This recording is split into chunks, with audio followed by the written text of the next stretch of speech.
They say in Lagos, everybody knows everybody's business. But there is a special kind of knowing, the kind that sits right in front of your eyes for years, waving its hands and calling your name, and you still manage to walk past it every single morning. I sold provisions on the corner of Akerele Street. I had a small shop, not big enough to be proud of, not small enough to be ashamed of. And from that shop, I watched Mama Busay work her magic for 11 years. 11 years I watched her. And still, when the truth finally came out on that rainy Thursday afternoon, I nearly fell off my stool. But let me tell you this properly. Let me start from the beginning, because the beginning is the only place where anything makes sense. Before we continue with what happened next, if you're finding this story compelling, consider subscribing. We post new African stories every week, and your support allows us to keep bringing you these deeply interesting stories. Now, back to the story. Mama Busay arrived on Akerele Street the way all important things arrive in Lagos, suddenly, loudly, and without warning.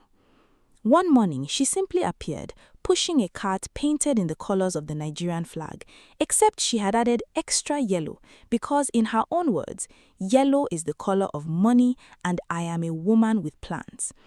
The cart carried bottles of the deepest crimson zobo drink, sweating with cold, arranged so beautifully they looked like they belonged in a proper store. She had tied a small Yoruba cloth around the handle, and from a tiny battery-powered speaker somewhere underneath came the faintest sound of juju music, so soft you would think the cart itself was singing. She was 54 years old then, or thereabouts. Nobody knew her exact age because she gave a different answer each time anyone asked. "I am as old as these streets," she once told a child persistent enough to ask twice. "And this street was here before your grandfather's grandfather knew how to tie his wrapper." The child ran off confused. Mama Bo laughed until her belly shook. She was not a small woman. She had the build of someone who had once carried heavy things and had decided to keep that strength even after the heavy things were gone. Her hair was always tied in the same style, a neat gele, different colors on different days, and she owned enough of them that by the time she returned to any single color, a full month had passed. People started guessing what color gele Mama Bo would wear the way people in other cities guessed tomorrow's weather. On Mondays, red. On Wednesdays, something green. On Thursdays, always a surprise. But it was her mouth that made her famous. Ah, that mouth. She had what the Yoruba call ahon oyin, a tongue of honey. It was not just that she spoke sweetly, it was that she spoke precisely. She had a gift for saying the exact thing that made each person feel seen and delighted. She would look at a tired bus conductor mopping sweat from his face at 8 in the morning and say something like, "Oga, that face, that is the face of a man who has been walking since before the sun remembered to rise. Come, let me give you something that will make your body remember it has a reason to continue." And the conductor, who had been planning to ignore her, would dig into his pocket before he even realized he was thirsty. She called everyone my future millionaire. It was her signature greeting, and the neighborhood loved it because she said it to everybody equally.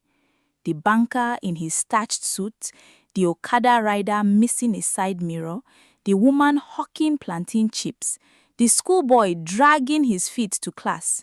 Future millionaires, all of them, according to Mama Busay. She had a joke for every situation. When it rained and people ran for shelter, she would roll her cart directly into the downpour, laughing and shouting that her zobo was already red and what was a little more water.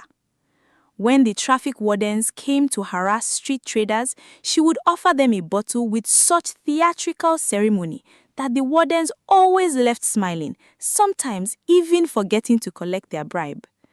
She argued with bus conductors the way old friends argue, sharp, funny, ending always in laughter.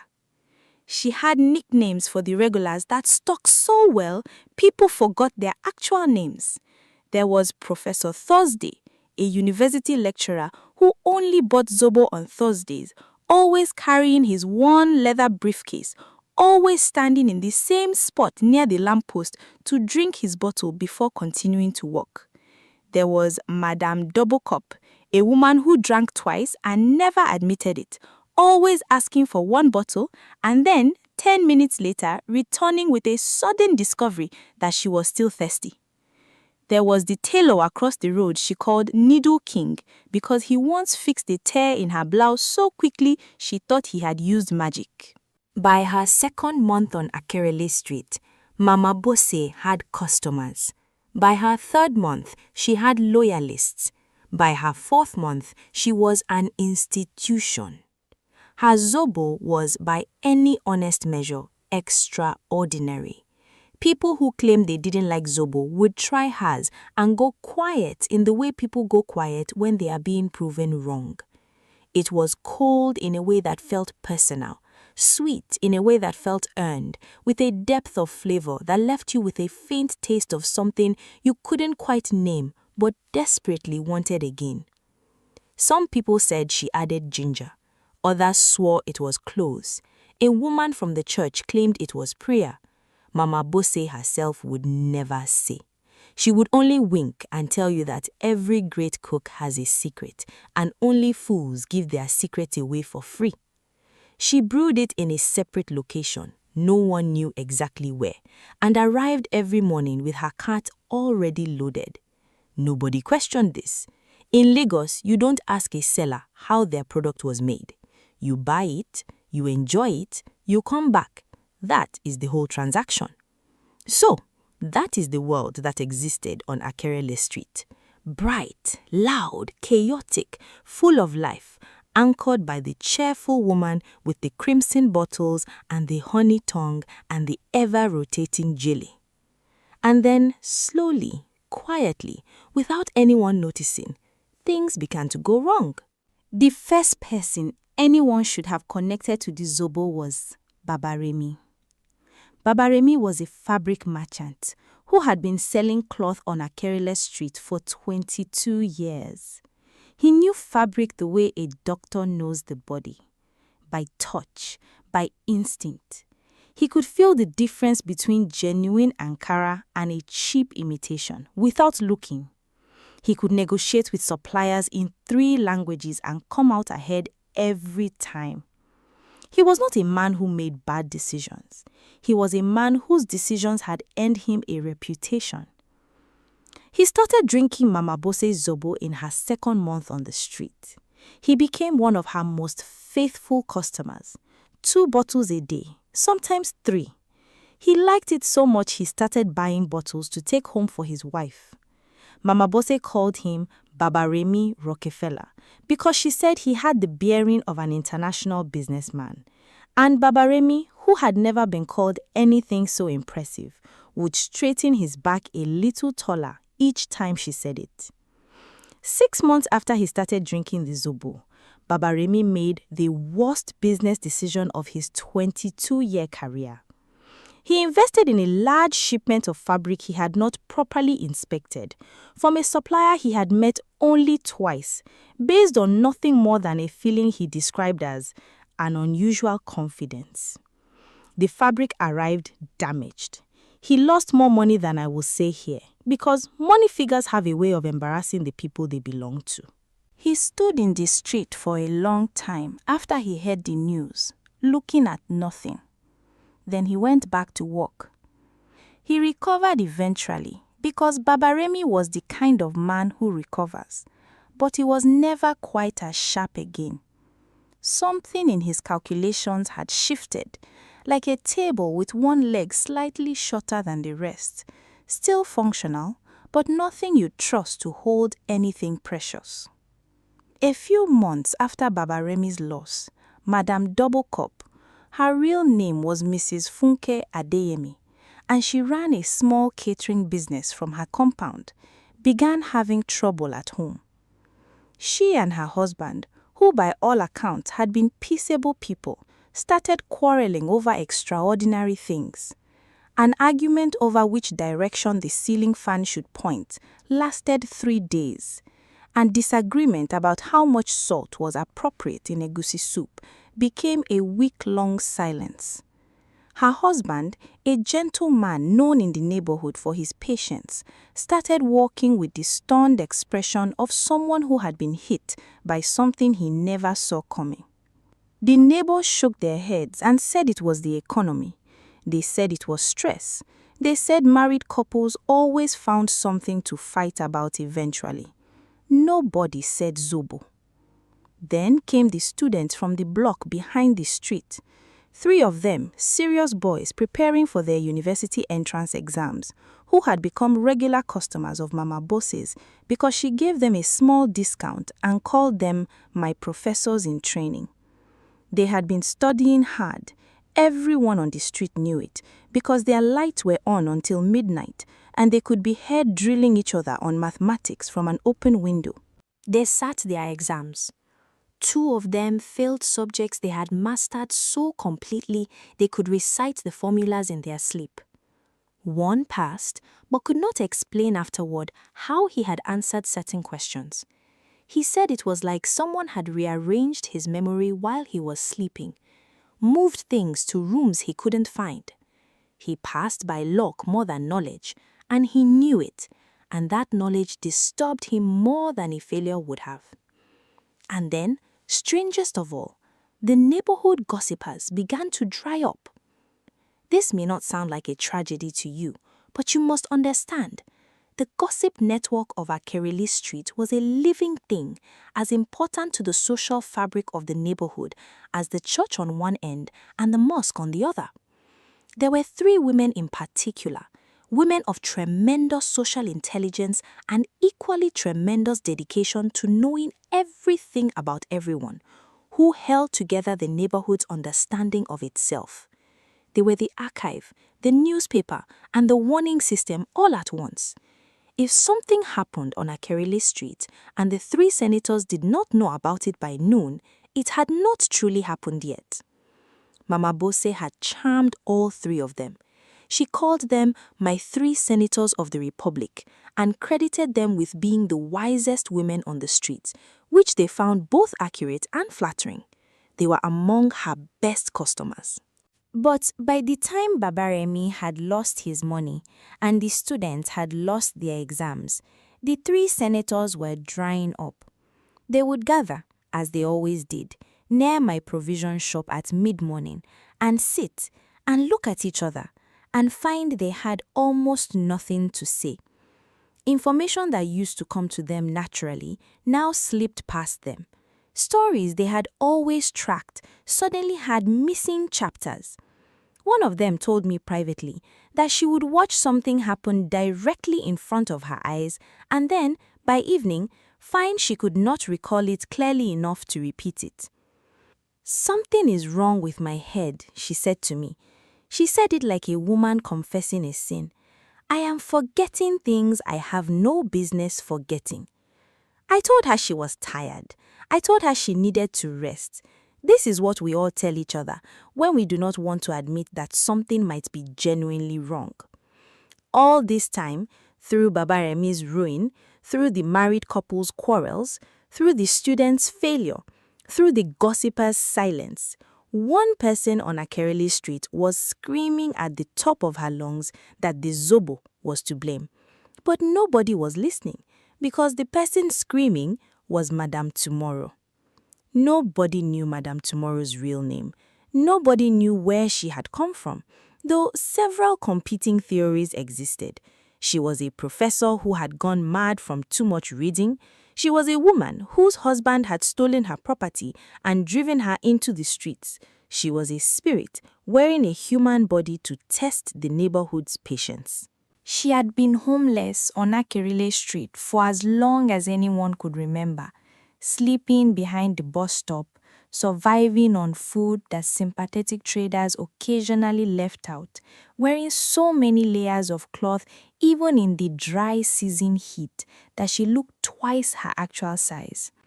When she walked, the layers moved separately, like she was accompanied by a small, invisible crowd. She was called Madame Tomorrow because she was always issuing warnings about things that were going to happen. Tomorrow, she would say, tomorrow you will see. Tomorrow it will be your turn. And for years, nothing she predicted came to pass in any way that was recognizable. So the name had become a kind of joke. A way of saying, here is a woman who lives permanently in a future that never arrives. But when Mama Busay appeared on Akirini Street with her zobo cat, something ignited in Madame Tomorrow. The first day Mama Busay set up, Madame Tomorrow appeared at a distance, watched the cat for a long time, then disappeared. The second day, she came closer. By the third day, she was standing near the cat, staring at it with an intensity that made two customers quietly take their bottles and step aside. Mama Busay noticed her immediately. She looked at Madame Tomorrow the way a market woman looks at someone she suspects might try to steal, with an eye that smiles and calculates at the same time. My future millionaire, Mama Busay said, opening her arms wide.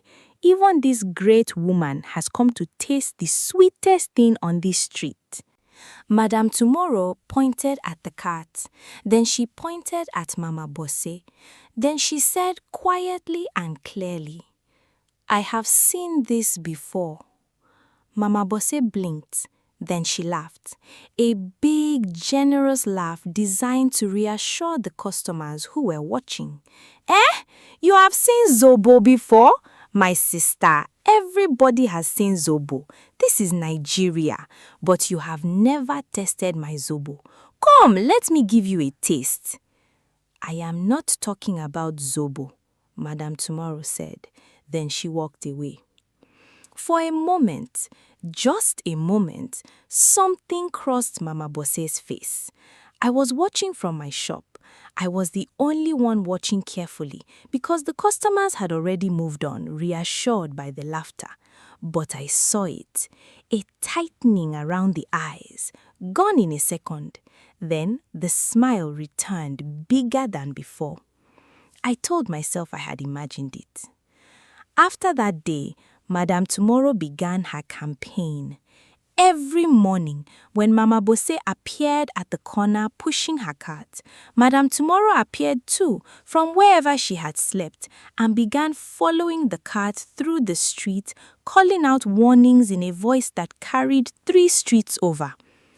People of Akerele, do not drink from this woman's bottles. I am telling you, do not let that red water touch your tongue. There is something inside it that does not belong to this world. Something was added. Something was spoken over it. I have seen this woman before.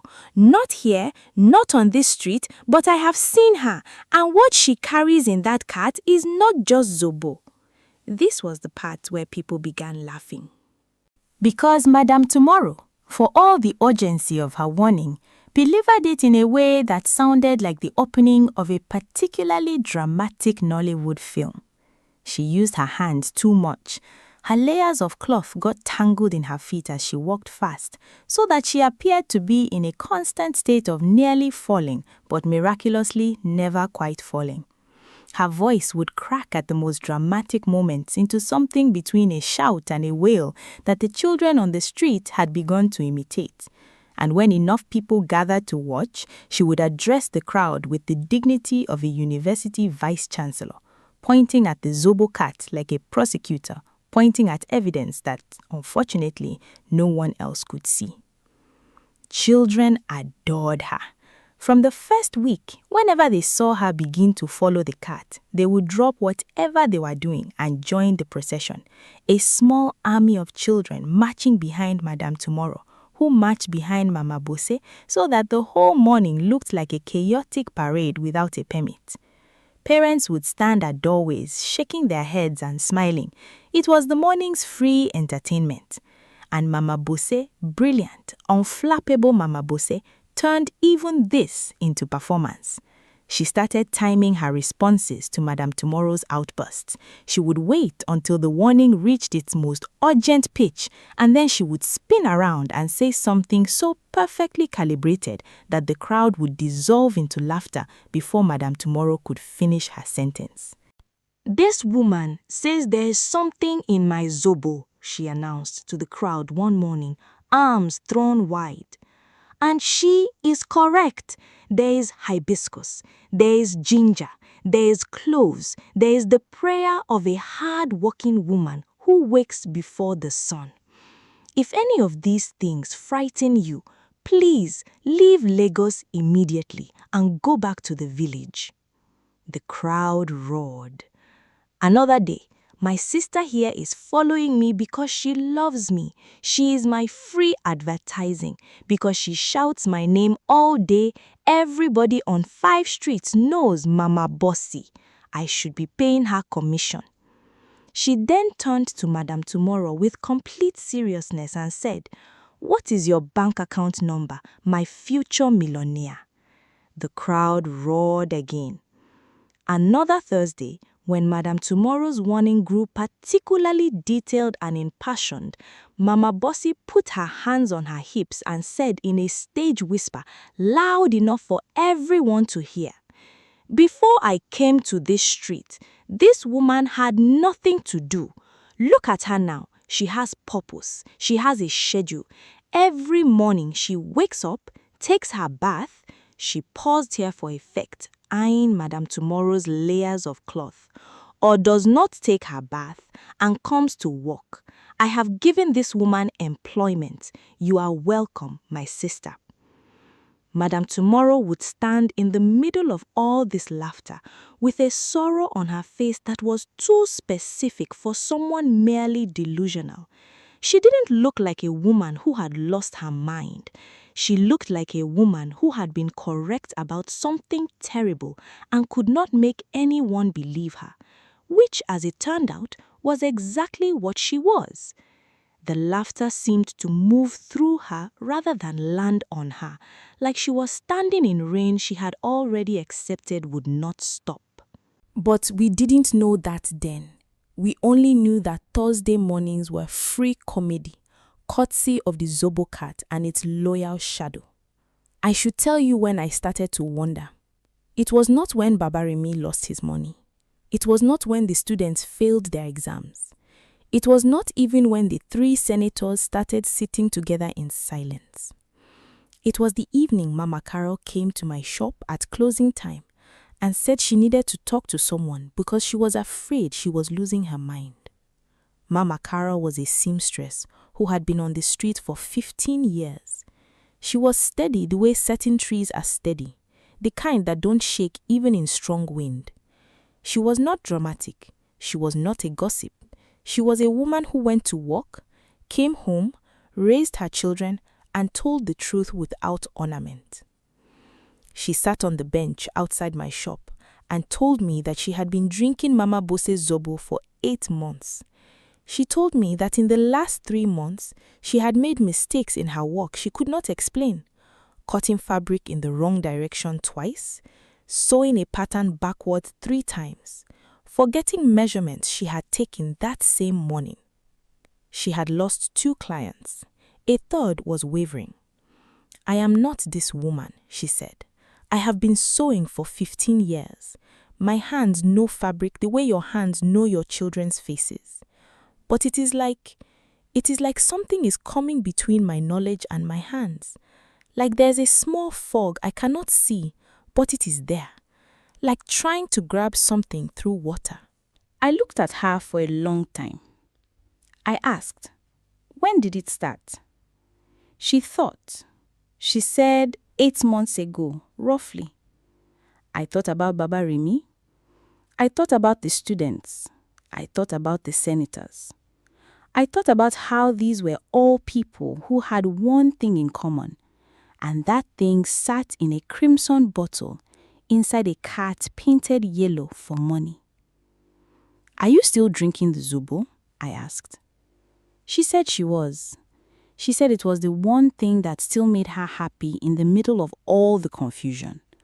One cold bottle at noon, like a small mercy in a difficult season. I didn't say anything to her about my thoughts. Not then. I was not ready to say something I could not prove. In Lagos, you can lose a friendship very quickly for saying the wrong, unproven thing. But I started to pay a different kind of attention. I began watching who bought the zobo. I kept informal track, not in a book, just in my head, of how those people's circumstances seemed to be moving. This took time because the consequences were not immediate. They were slow. They appeared weeks, sometimes months, after a person became a regular customer. And they were always in the same direction, downward. Not catastrophically, not always, but steadily. A dulling of some edge that had been sharp. A decision made badly where good decisions had come easily before. A forgetting of things that should have been remembered. What confused me was Mama Busay herself. She was thriving.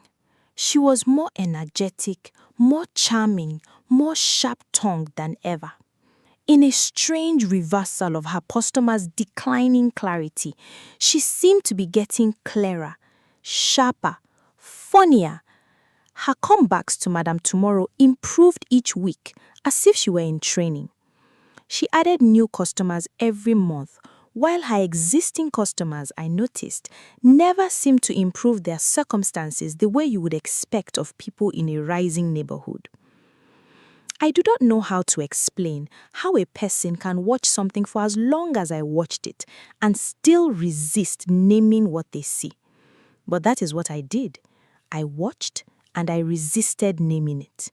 Because the name, when it finally began forming itself in my mind, was too strange to say out loud in daylight on a street in Lagos to a person you expected to take you seriously.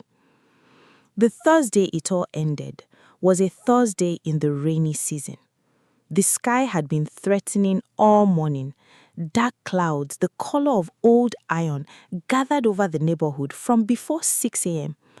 And the air had the heavy, expectant quality of a room full of people who know something is about to be said but are pretending otherwise. Mama Busay arrived at her usual time. She was in a bright orange gele. I remember it exactly. The color of a sunset fighting against clouds. She was singing as she came around the corner, one of her made-up songs involving a melody borrowed from an old high life record and new words about the superior quality of her zobo. A few children were already running toward her. Professor Thursday was walking from his bus stop with his briefcase, already reaching for his wallet. Then Madame Tomorrow appeared. She came from the direction of the bus stop, which was unusual. Normally, she emerged from the opposite end of the street. She was not doing her usual half-running, cloth-tangling pursuit. She was walking, slowly, deliberately, with her eyes fixed on Mama Busay in a way that made the children who usually followed her hold back a little, the way animals hold back when something in the air has changed. Mama Busay, she said, just her name, nothing else. And something about the quiet of it, after years of theatrical screaming, made everyone on the street stop what they were doing. Mama Busay turned. She looked at Madame Tomorrow. The tightening around the eyes appeared again, quick, controlled, gone. "Ah!" Mama Busay said, spreading her arms. "My early morning entertainment has arrived early today.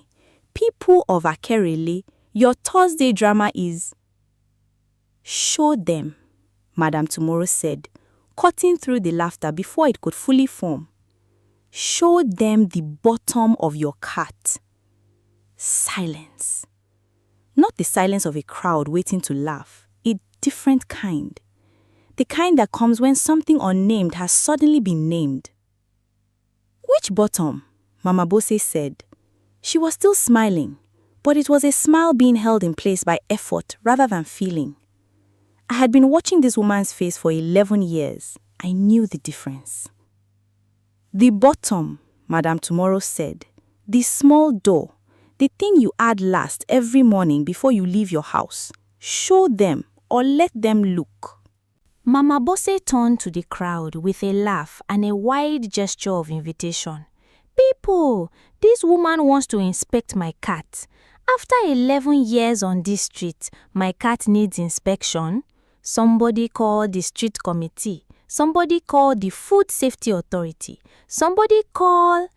But Professor Thursday, who was standing nearest to the cat with his leather briefcase hanging from his hand, had already crouched down. He wasn't playing along with the laughter. He had heard something in Madame Tomorrow's voice that was different from every other Thursday, and he was a man trained to notice when a tone changes. There was a silence that felt like the whole street was holding a single breath. Professor Thursday stood up. In his hand was a small bottle, smaller than a medicine bottle, sealed with dark wax the color of dried blood. The kind of bottle that has no label because it was never meant to be sold. The kind that exists in a category of things people know about theoretically and do not ever expect to encounter in actual life, on an actual street, in their actual hands. "What is this?" he asked. His voice was very quiet, in the way professors' voices get when they are certain of something and deeply disturbed by their certainty. Mama Busay looked at the bottle. She looked at the crowd. She looked at Madame Tomorrow. And for the first time in 11 years on Akerele Street, the honey tongue went silent. What followed was not neat. It is never neat when a truth arrives late. People talked over each other.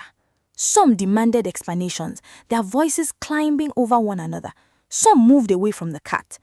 Two women who had zobo bottles in their hands set them down very carefully on the road, as if the bottles had become something other than what they believed they were holding. The children who had run toward the cat now stood in a cluster near the lamppost, uncertain. 3 of them quietly began moving backward. Madame Tomorrow stood in the center of it all without speaking. She had said what she came to say. She didn't need to perform anymore.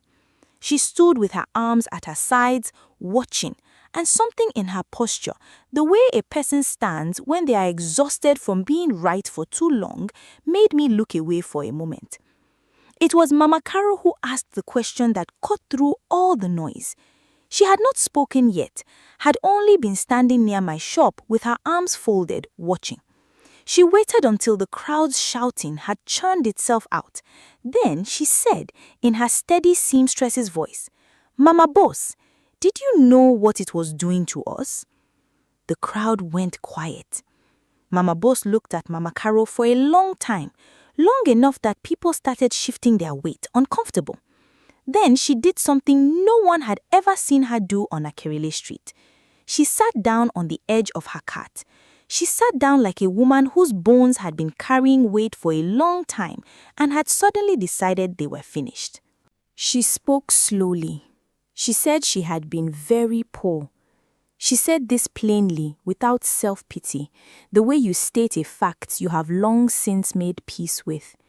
She had been poor, and she was getting old, and she had tried many things that had not worked. And one evening, she had sat in a market on the other side of Lagos and cried the kind of crying that has nothing theatrical in it, just a woman and her emptiness, alone. A man had approached her.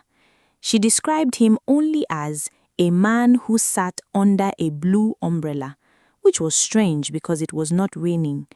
She said he had kind eyes. She said this with no particular emotion, as if kindness in the eyes of someone who would do harm was simply a fact about the world she had not yet understood. The man had given her a recipe. He had also given her a small sealed bottle, the one now in Professor Thursday's hand. He told her that her zobo would be extraordinary. He told her it would make people want to come back again and again, that their thirst for it would be real and lasting. She said she had asked him what the price was. He told her there was no price for her. The price, he said, would be paid by the people who drank it. She paused for a long time after saying this. The street was very quiet. In the distance, thunder moved across the sky like furniture being pushed across an empty room. She said she had not asked what price they would pay, and she said it in the voice of a woman who had replayed that moment 10,000 times and had never, in all that replaying, managed to make herself into someone who had asked. I told myself, she said finally, that he meant their money. I told myself he meant they would spend freely because they loved the taste and could not help themselves. I told myself it was just a charm for sweetness. She looked at the small bottle in Professor Thursday's hand. I knew, she said quietly, that I did not believe that. Nobody spoke for a moment. Then Baba Remy, who had been standing at the back of the crowd the whole time with his arms crossed and his face very still, said, 11 years. Just those two words, but they carried everything. The weight of what had been taken without asking from every person on this street who had trusted a smiling woman with a colorful cat and a honey tongue and a gele that changed colors like the seasons. They took the small bottle away. Some said a pastor received it. Others said a babalawo on Lagos Island neutralized whatever was inside it properly with ceremony. I do not know which story is true, and I am not sure it matters. What matters is that it left the street, and certain things came back slowly in its absence. Mama Busay left Akerele Street that same evening while most people had gone inside. She packed up her cart quietly, no songs, no jokes, no my future millionaires. She was simply gone by morning and she did not come back. Some people said they saw her months later in another part of Lagos selling something different, plain tomatoes or pepper with no part, no speaker, no signature greeting. Whether she had become someone different or simply become quieter about who she had always been, I could not say. I thought about her more than I expected to. What happened to the people who had been drinking the zobo was gradual, like watching a sky clear after a long rain. Baba Remy's sharpness returned slowly, tingling, uncertain at first, then steadier. He made a good business decision in his first month of recovery that he described to me as feeling like myself again. And I watched his back straighten in the way it used to when Mama Busay called him Rockefeller, except this time it was straightening from the inside out. The three senators recovered their gift for knowing things, though for several months they remained oddly careful about sharing what they knew, as if they had learned something about the weight of information and were not yet sure they had earned the right to carry it lightly again. The students sat their receipt exams. 2 passed well. The third took longer, but he told me once, with a seriousness he had not possessed before, that the failure had taught him something passing would not have. He said it carefully, like a man who had thought it through, and was not simply saying what sounded right. Mama Caro got her hands back. That is how she described it. I got my hands back. She said the fog lifted over 3 or 4 months, and then one morning, she sat at her machine, cut a piece of fabric, and felt the precision return. She sat still for a moment after, she told me, just to acknowledge it. She did not specify to whom. And Madame Tomorrow? On the Friday after Mama Busay left, Madame Tomorrow was not at the bus stop. By Saturday, people noticed she was not sleeping behind it either. Someone went to look for her in her usual spot and came back empty-handed. She was simply gone. No farewell, no final warning, no declaration of vindication she had earned so completely it would have been the most deserved speech in the history of Akerele Street. She simply disappeared. The day after the truth came out, as if the truth had been the only thing keeping her in that place. Some of the children who had once followed her processions through the street started leaving small things at the bus stop. A piece of bread, a bottle of water, a flower once from someone's compound, not because any adult told them to, just because children sometimes understand things faster than adults do. And these children understood that something important had passed through their street wearing layers of cloth and speaking in warnings, and they had been too young and too entertained to know what it was while it was still there. I have thought many times about what this story means. Not the big moral, the warning about trusting charming strangers, or the lesson about listening to the voices you dismiss. Those things are real, but they feel too neat for what this story actually was.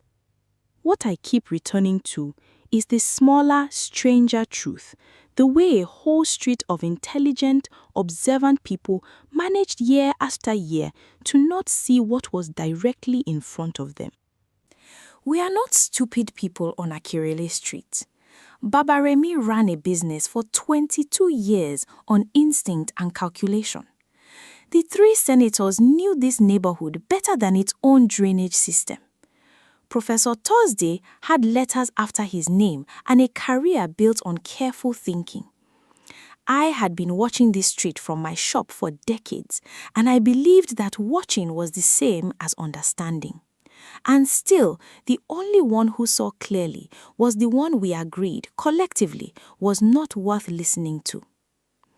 There is a Yoruba saying, "Eni abafio wobu, ni a onigbo wonre." The one we push aside with our hands is the one whose voice we will not hear.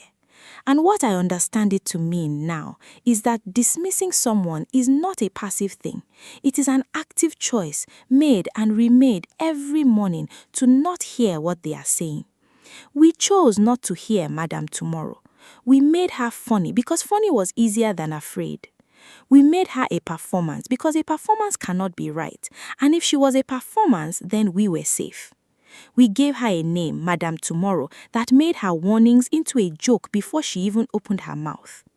I think about the morning she stood there in her layers of cloth and said quietly, "Show them the bottom of your cat."